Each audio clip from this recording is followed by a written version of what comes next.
rolling off here in the new Porsche GT3R. They just added this thing with the new update, so a new updated GT3 car. Thought we had a new updated GT3 Porsche 2 seasons ago, but I guess we're gonna get another one.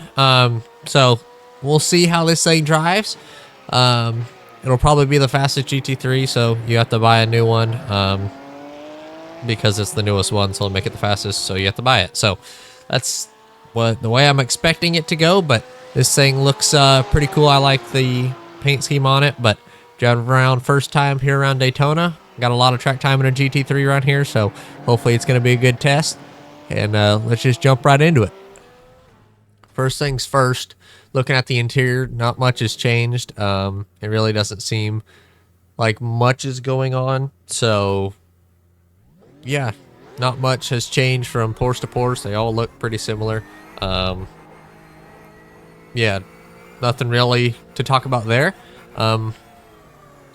We'll see how differently it drives. I haven't driven the GT3 cars or even that Porsche in a while. I've driven the Porsche Cup at Long Beach, if you guys saw that video, but other than that, really haven't driven many of these recently. Let's see how this thing drives. I got thousands of laps here in a GT3, so hopefully I'm able to give an accurate explanation. Well, I guess we're going to test out the damage model. What in the heck was that for? I never had a GT3 car do that to me before. Huh. Alright, second try through here on cold tires. Okay. I don't know what it did that for. I've never had a... I don't even think the old Porsche did that, so that was weird. I'm just on the low endurance sprint, so... I mean, maybe there was that, but... low endurance. I've never had it do it on cold tires around the kink, so honestly, I'm not for sure why or for what. But alright, that definitely is weird that it did that, so I don't know. One thing I noticed is the backup camera or the rear view camera. It's in the middle of the wing, so that's actually kind of cool. In the middle of the wing, you're looking straight out the wing. Have to check out where that camera is. Doesn't seem too different in the chicane, the bus stop.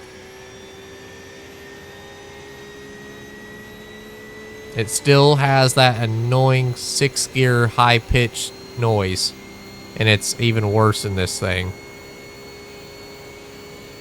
Which I know that's a flat 6 and everybody talks about it. Yes, that's the Porsche, but it is annoying as crap, especially when you're holding it in 6th gear for as long as you are at Daytona.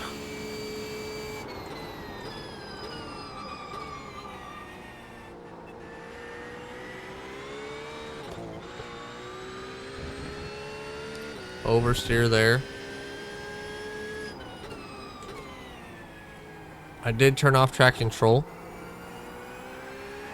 Or turned it to 1, I believe I did. So there's that. I could probably change that back up.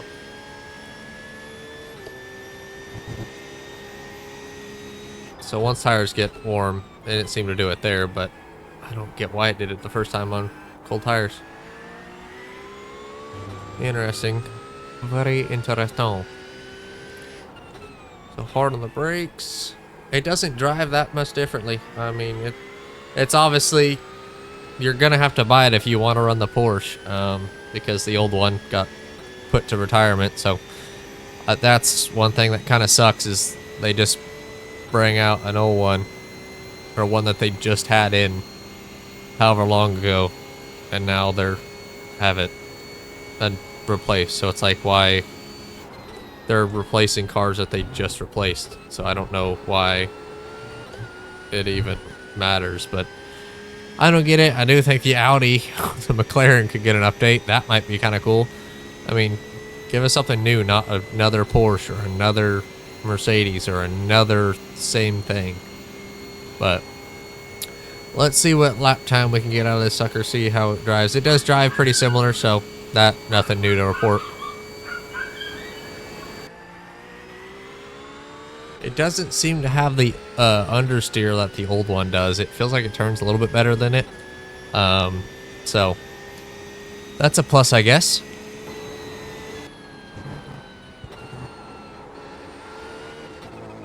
Well, we're going to test out damage model. Alright, let's take a look at it and see.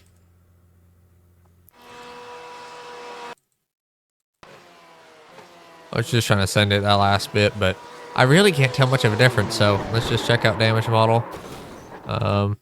Just tore the front nose off, put crinkles in the door from hitting it head on. Makes sense. But yeah, not too much to report on that. Little tap on the wall. I mean, it was a 44.8, so first lap on it, 44.8. That's quicker than a lot of cars you normally run, so it does seem like it'll probably be the quickest. It turns pretty good. Nothing really too big to report on it. I mean, it's really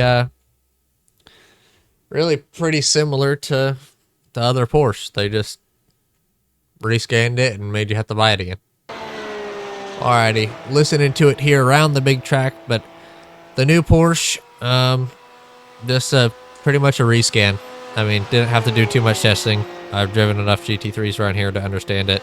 I don't feel much of a difference. The setup stuff, I guess we can look at the setup stuff real quick. There's really nothing on that.